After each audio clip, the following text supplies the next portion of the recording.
João capítulo 4, verso 34. Eu vou falar um assunto rapidinho aqui para vocês, não é um assunto muito longo, não. Mas nós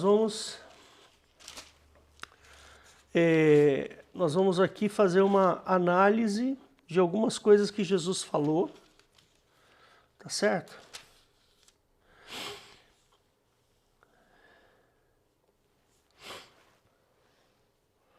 Então lá em João capítulo 4, verso 34, ele fala assim: Jesus disse-lhes: a minha comida é fazer a vontade daquele que me enviou e realizar a sua obra. Evidentemente que aqui ele está falando metaforicamente, certo?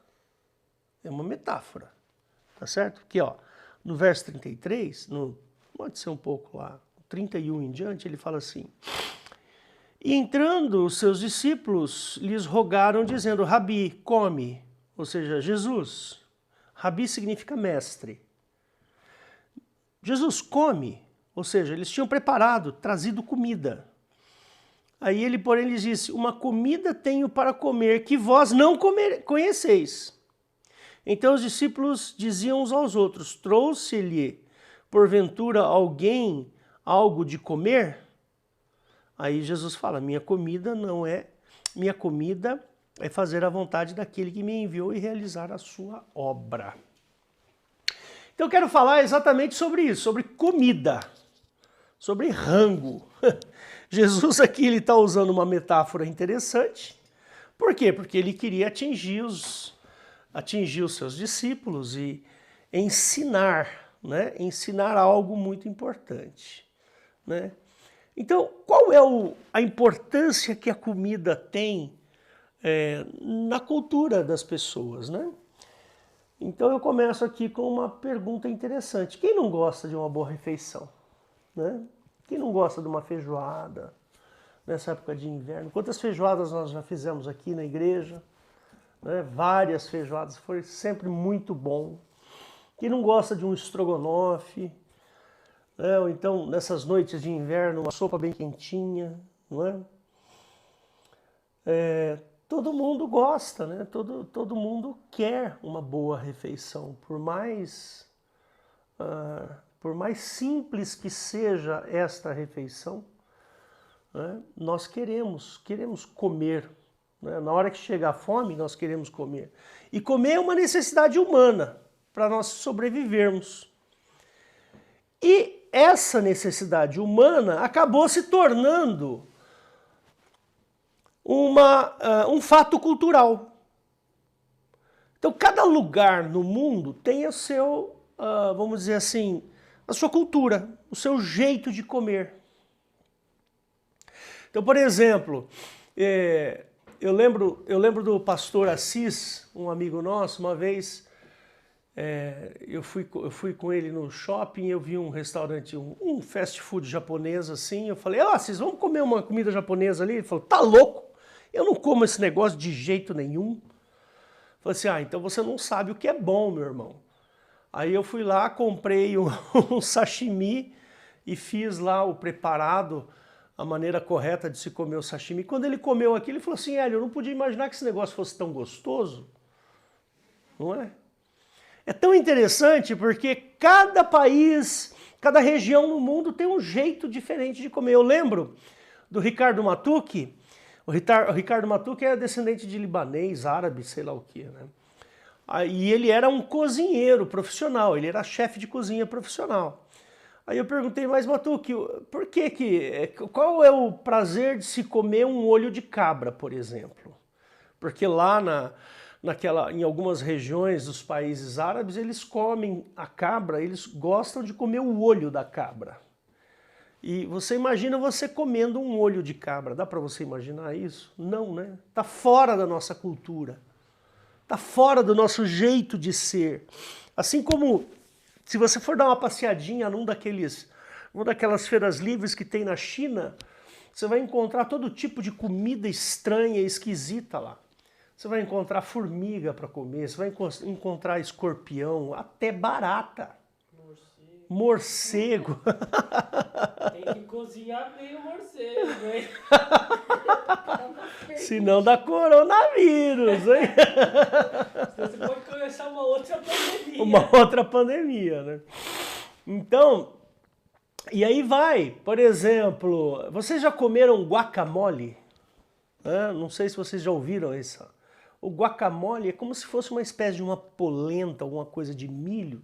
É uma comida dos Andes, é uma comida andina. Não sei se colombiana, peruana, alguma coisa assim. Então tem vários tipos de comida, né? Aquele documentário dos indígenas que comiam a tarântula. A tarântula. Comer uma tarântula, meu Deus do céu. O cara vai com jeitinho, Pega pra assar numa folhinha, põe dentro de uma folha, lembra? numa folha, uma folha de bananeira, sei lá, alguma coisa assim, punha pra assar e depois comia a tarântula, uma boa. Os indígenas faziam. Uma delícia. É muito estranho, né? Você ir num lugar e você comer uma comida diferente. Tem muito disso, né? Estrogonofe. Estrogonofe é uma comida russa, né? Tá certo? É uma comida russa. A gente aprendeu a comer estrogonofe aqui no Brasil. E várias outras comidas, né? Nossa, tem tantas outras. É cultural. Por exemplo, você já se viu num lugar onde não tivesse arroz, feijão para você comer? É possível isso? Você consegue imaginar a sua vida sem arroz, feijão? Que é justamente a base da nossa cultura alimentar no Brasil, é o arroz, feijão. Tem países que não tem arroz, feijão. Mas aqui no Brasil é cultura nossa comer o tal do arroz, feijão. Percebe? Quando o Todd estava aqui, né, o Todd era um amigo nosso americano, lembra, né, Wilson? Eu tinha maior vontade de comer o que eles chamam de chili. Chili é um ensopado lá dos Estados Unidos que é feito com feijão. É uma gororoba, Daniel. Você já comeu, né? Uma delícia aquele negócio. Feito de feijão, molho de tomate, carne moída, uma pimenta mexicana não sei das quantas, que é o tal do chili. Uma delícia, eu nunca tinha comido aquele negócio lá antes, né? E assim vai, ou seja, culturalmente falando, a comida, ela é uma base muito importante da cultura humana. A gente não simplesmente come para viver, a gente come a comida porque ela é saborosa, ela é importante na conjuntura humana. Traz uma satisfação. Né? Traz satisfação, exatamente. Né? Eu quero contar aqui algumas coisinhas que aconteceram comigo. Eu lembro que quando eu era pequeno, a minha mãe e meu pai, eles tinham uma propriedade perto da cidade, lá no interior do Paraná. Nessa época eu morava em Santa Fé. É uma cidadezinha perto de Maringá. E lá nessa cidadezinha de Santa Fé, meu pai tinha uma propriedade rural lá, um sítiozinho pequeno. E lá ele criava porcos. Chegava no final do ano, ele tinha o hábito de matar um porco, né? Ou não era só em fim de ano, mas eu me lembro mais dessas festas de fim de ano. Meu pai ia lá, chamava um açougueiro e matava o porco. Então, às vezes, ele criava aquele porco durante alguns meses, né? Engordava o porquinho, aí chegava lá naquele dia, matava o porco e pronto, aquilo era um evento. Era um evento. Meu pai contratava um açougueiro, normalmente um açougueiro ou as próprias pessoas que trabalhavam com meu pai lá no sítio, sabiam fazer isso, eles iam lá, matavam o porco, cortava todo ele, separava as carnes adequadamente, né? Fazia tudo certinho, e a minha mãe preparava as conservas em banha. Então ela tinha lá os latões, os baldes que ela usava, então lá eles faziam alguns pré-cozimentos nas carnes e depois guardava aquilo dentro da banha. E era um evento, Daniel, era uma delícia. E uma das coisas que eu lembro que eu gostava muito de comer, Se eu vou contar aqui para vocês, vocês vão falar, ai, credo, que nojento. Não, não é. Faz parte da cultura lá, da italianada. A italianada faz isso. Que é a tal do chouriço, que é uma linguiça feita com arroz, sangue do porco e especiarias, pimentas e essas coisas lá.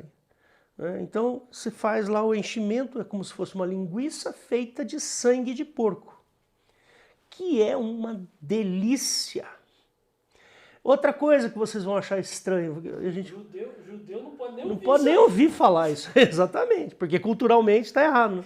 Não pode sangue, não pode porco. Porco. Eu como sangue do porco.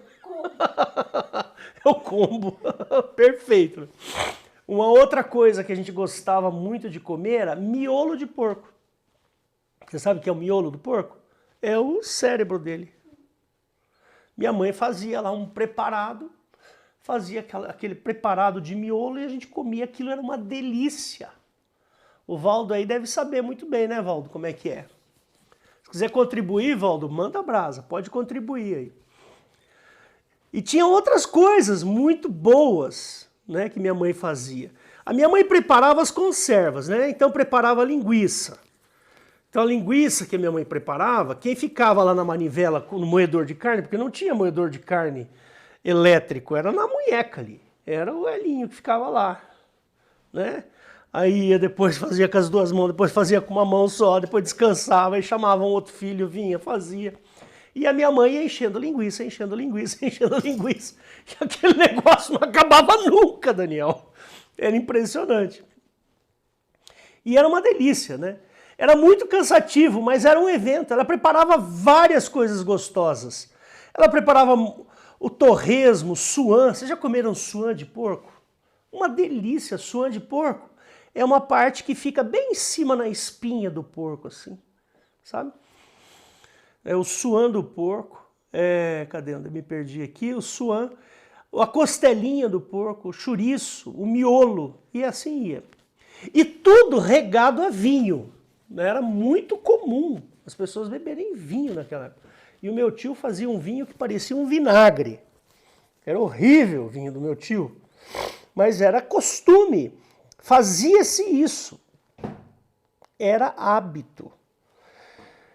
E olha, para vocês terem uma ideia de como esse negócio é interessante, quando eu vim morar em São Paulo, tem um monte de comida que hoje a gente come normalmente que eu não fazia ideia de que existia.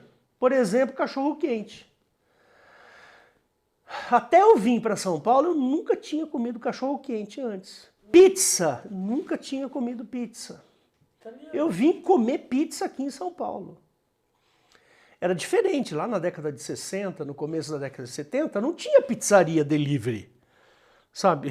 Delivery de pizza, como tem hoje. Não tem, não tinha esse negócio. Era diferente.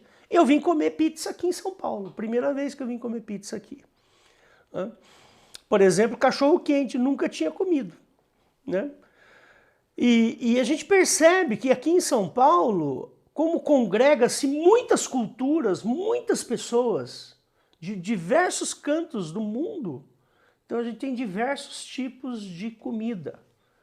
Eu lembro da primeira vez que eu comi esfirra, por exemplo. Eu nunca tinha comido esfirra, essa esfirra aberta que vende no Habib's. Esse tipo, nunca tinha comido, vim comer aqui. Por estes exemplos, nós podemos ver como que a cultura gastronômica ela é importante no convívio social. Quem não gosta de, no domingo, preparar uma comida no domingo, no almoço, preparar uma comida bem gostosa, reunir a família. Aí a gente prepara, aí a gente come, aí depois daquela preguiça. É um evento, né? Todo mundo fala da macarronada de domingo, né? E assim vai. E na época de Cristo não era diferente. Na época de Cristo, a Páscoa era um evento gastronômico muito importante. Quer ver? Abre lá em Lucas 9:53. Muito interessante isso aí.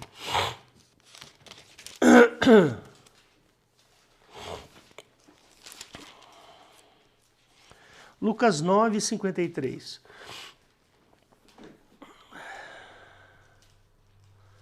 Jesus, quando estava indo para para Jerusalém, tem uma hora que ele passa por Samaria, né?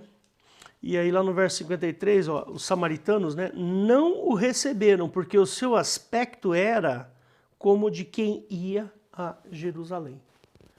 Então Jesus estava preparado, né, assim, vestido para um evento importante que incluía, inclusive, um evento gastronômico. Por quê?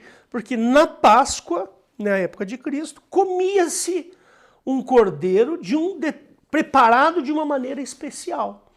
Essa maneira especial era com ervas amargas, como está lá no Velho Testamento. Então, era um evento gastronômico importante, né? Jesus tinha uma visão espiritual muito importante sobre a cultura gastronômica. Tanto é que ele fala desse jeito como nós lemos lá em João capítulo 4. Jesus, ele dá importância para o comportamento gastronômico das pessoas, né? Abre lá, ó. Capítulo 4.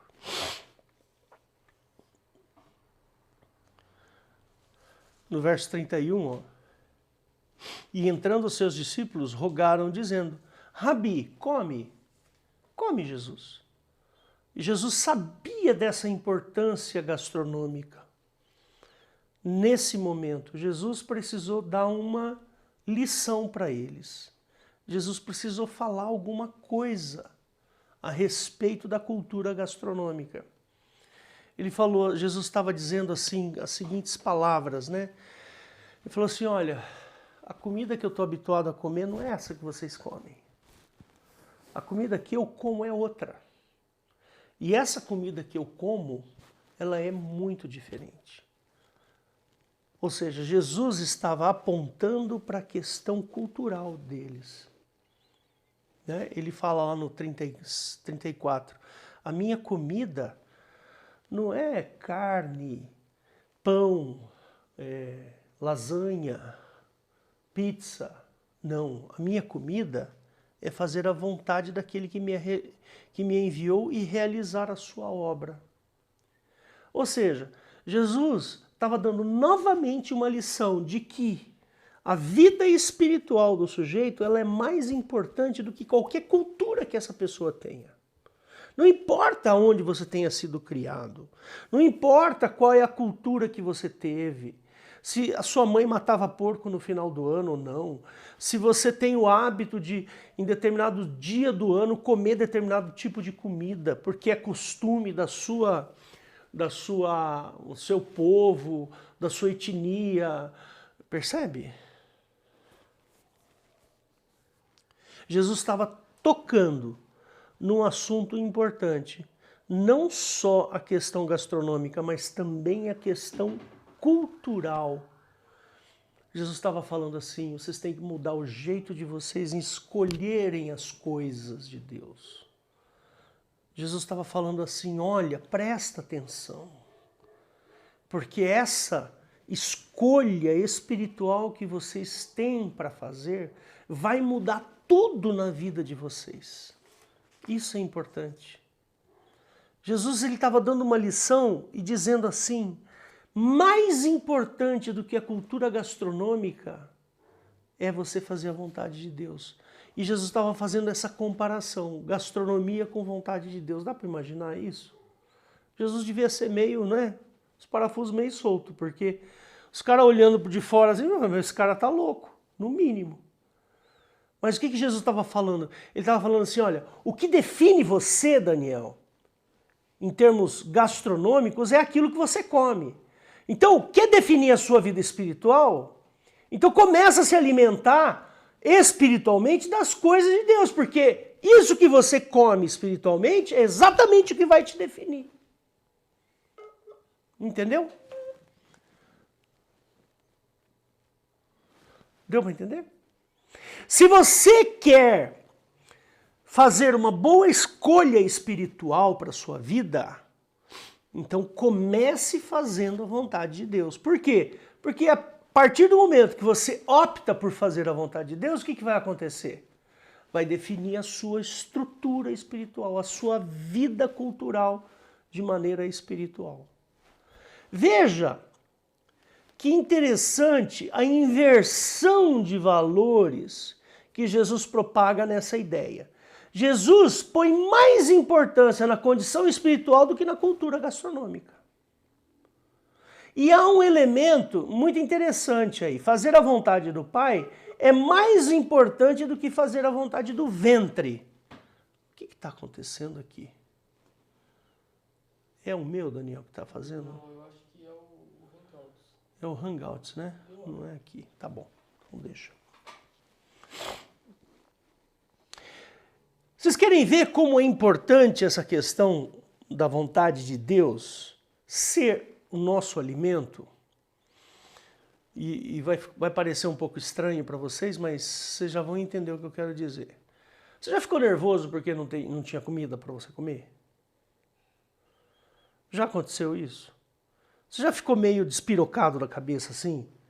Porque você está sem comer há várias horas, trabalhou o dia inteiro, não comeu, comeu mal e chega em casa, você está mal-humorado. Sabe como é que é isso? Você percebe como aquilo que está dentro do nosso ventre define o nosso humor? Passa fome para você ver como você fica mal-humorado. Ou então chega em casa, você fala, você está morrendo de fome, ninguém fez nada para você comer. Ninguém fez nada. Poxa vida, mas eu trabalhei o dia inteiro. Ninguém pensou nisso, ninguém pensou que eu fosse chegar em casa. E que eu chegaria com fome, ninguém pensou, eu que trabalho o dia inteiro. Aí você chega em casa e você fica nervoso. Quem nunca? É difícil, né? Então olha só como a nossa barriga define o nosso humor. Percebe? E por que Jesus está falando exatamente isso? Ele está falando assim, olha, muda a sua cultura da barriga para a sua cultura espiritual, para a sua vida espiritual. Porque se a sua vontade estiver concentrada em fazer as coisas de Deus, então pode vir a doença, pode vir a dor no pé, pode vir a fome, não importa. Isso não vai te abalar espiritualmente. Dá para entender? Muita gente se pergunta, né? Lembra daquele versículo que Jesus fala assim, aquele que não deixar pai, mãe, marido, lembra disso daí? Não é digno de mim? Poxa vida, mas será que eu tenho que largar a Rosana, largar você, ir embora e viver só? Não, não é isso que Jesus está falando. Não é isso. Jesus está falando... Ele está falando que quem considera pai, mãe, filho, esposa e tal, mais importante que ele, exatamente isso. A questão toda é, se você tivesse que escolher quem você escolheria, a resposta tem que ser Jesus. Exatamente. E é exatamente isso que ele está falando aqui agora.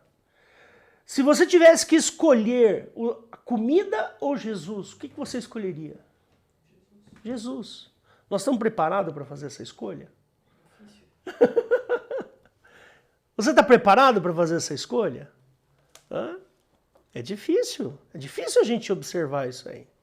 Mas vamos andar que eu já estou quase chegando no final aqui, vamos lá. Há um elemento muito interessante aí. Fazer a vontade do Pai é mais importante do que fazer a vontade da barriga, do ventre. Quem nunca ficou nervoso por estar com bastante fome? O ventre pode definir o nosso humor e interferir nas nossas decisões e até interferir e afetar os nossos relacionamentos. Percebe? Aquele que dá mais importância para o ventre, uma hora vai ter problemas de relacionamento. Você quer ver um exemplo?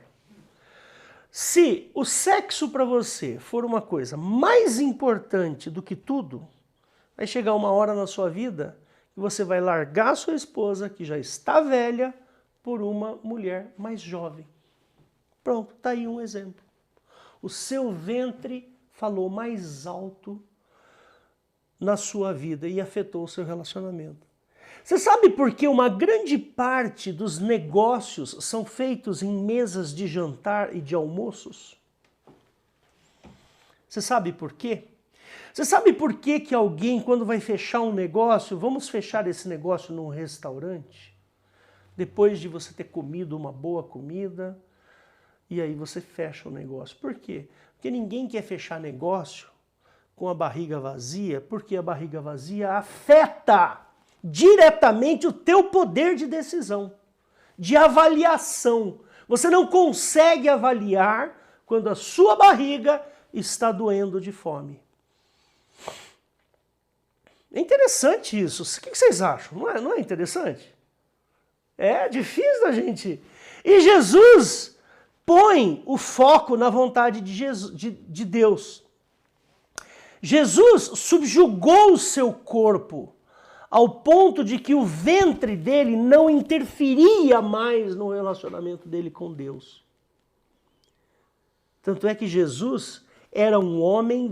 Por quê? Porque o jejum molda o sujeito. Faz com que o sujeito aprenda a conviver com a abstinência.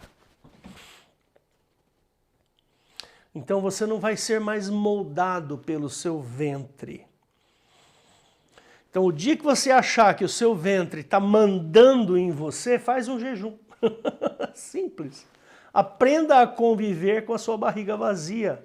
Ou aprenda a conviver com a sua ausência de sexo. Ou aprenda a conviver com a sua ausência de qualquer coisa. Percebe?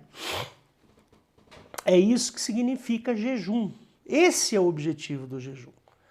Queridos, eu não estou aqui dizendo que a gente tem que parar de comer, não é isso, tá? De jeito nenhum. Mas eu quero aqui avaliar o quanto o nosso ventre nos comanda. Manda na nossa vida. O quanto a nossa barriga manda na nossa vida. Eu não estou falando de uma fomezinha, sabe aquela fomezinha que você fica antes do almoço? Não estou falando isso. Estou falando de todos os aspectos da nossa vida. Nossas vontades mudam o rumo da nossa vida espiritual. Queridos, nós precisamos fazer boas escolhas para Cristo. Para nós sermos bons cristãos, talvez é o que tenha acontecido com aquele casal, com aquele rapaz lá, que falou aquele monte de besteira. Por quê? Porque o foco dele não era Cristo. Quando o foco é Jesus, o pastorado se torna algo secundário. Tem tanta gente que quer ser pastor, quer ser pastor, quer ser pastor, quer ser pastor, com tanta gana de ser pastor, quando é pastor só faz besteira. Percebe? Por quê? Porque o foco não é pregar o evangelho, é ser pastor.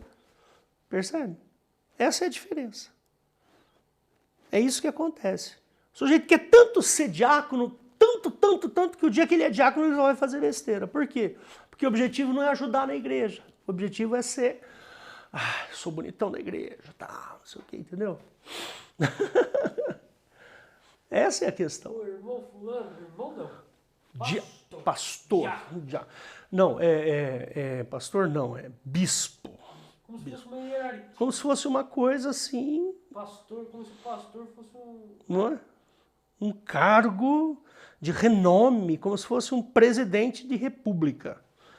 Não, irmãos, não. Nós precisamos aprender a subjugar o nosso corpo. O próprio Paulo fazia isso. Paulo teve uma hora que ele falou assim, eu sei me dar bem, tanto na riqueza quanto na dificuldade. Paulo falava assim.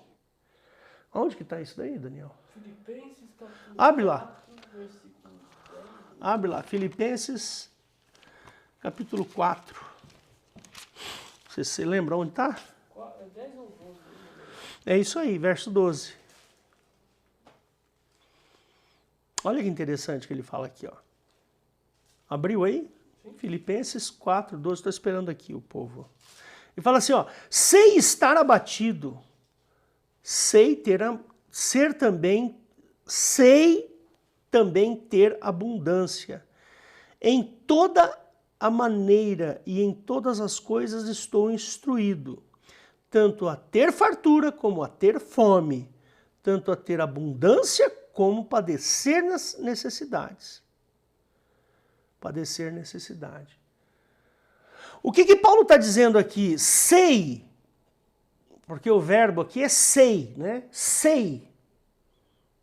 É de saber, sei estar abatido, sei também ter em abundância. Né? Eu sei ter fome, eu sei ter abundância, eu sei padecer necessidade. O que significa esse verbo, eu sei? A charada aí é a seguinte: eu não vou abalar a minha vida espiritual, o meu relacionamento com Cristo, simplesmente porque eu tenho ou porque eu não tenho. O meu relacionamento com Cristo está acima de ter ou de não ter. De ter abundância, ter fartura ou padecer necessidade. Percebe? Aí faz sentido o verso 13. Aí faz sentido o verso 13, que todo mundo esquece o 12. E gosta de falar só do verso 13.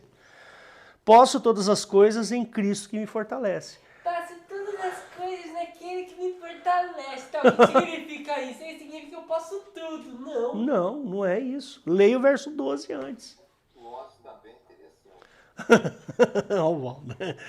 Não digo isto por necessidade, porque já aprendi a contentar-me com o que tenho. Boa, Valdo. É bem isso aí. Então, irmãos, quando a gente começa a se alimentar da vontade de Deus, o que significa? Quando Jesus falava assim, a minha comida é fazer a vontade do meu Pai. O que significa isso? Significa que eu dou tanta importância lá do fundo do meu coração, das minhas entranhas, eu dou tanta importância para as coisas de Deus, que pode vir, problema que for.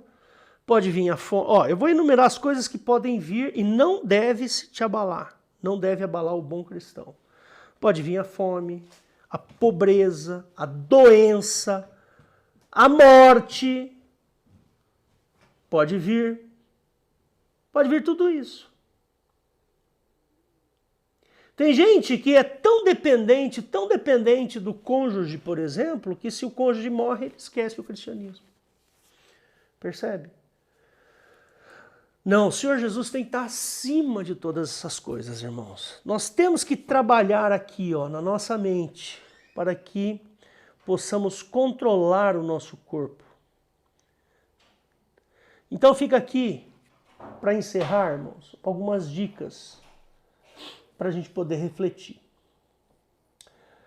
Coisas que podem te ajudar a você a ter um relacionamento melhor com Deus. O jejum. O jejum pode ajudar a controlar melhor o seu corpo. Outra. Eu sou capaz de responder espiritualmente a um desejo da minha carne? Você é capaz de fazer isso? Você consegue responder espiritualmente uma inclinação da sua carne? De repente você tem uma inclinação qualquer aí, sei lá. Você gosta de mentir, você consegue responder espiritualmente a isso? Eu posso melhorar o meu relacionamento com as pessoas observando as minhas vontades e o quanto estas vontades interferem nos meus relacionamentos? Então fica aí essa pergunta que a gente tem que responder. O que penso sobre a minha vida espiritual e a minha evolução no relacionamento com Deus? O que é que nós estamos fazendo para nos relacionarmos bem com Deus? Veja, irmãos, eu não estou falando aqui de religião, eu estou falando de relacionamento com Deus. Relacionar-se com Deus não é frequentar uma igreja, não é dar dízimo, não é dar oferta, não é nada disso, irmãos. Relacionamento com Deus é o seu convívio espiritual com Deus. Então fica aí essas perguntas para vocês fazerem e articularem. Articulem essas perguntas aí durante o dia para vocês. Vamos melhorar a nossa vida espiritual. Você tem problema de relacionamento com alguém e tal? Será que você não pode estar assim... será que o seu corpo, a sua carne, o seu jeito de ser não pode estar interferindo num relacionamento seu com essa pessoa? Ora, se for necessário mudarmos, por que não pedir para o Espírito Santo operar essa mudança em nós? Né? Para que o Espírito Santo possa operar uma mudança, tem que ter um desapego. Você tem que desapegar. Você tem que olhar para aquilo e falar assim, não, eu não quero mais isso na minha vida, eu não quero. O dia que você falar que eu não quero mais isso na minha vida e você passa a não dar mais importância, pronto, o Espírito Santo vem e faz a obra. Tá bom? Era essa a mensagem que eu queria trazer para vocês. Espero ter contribuído, irmãos. Deus abençoe a todos.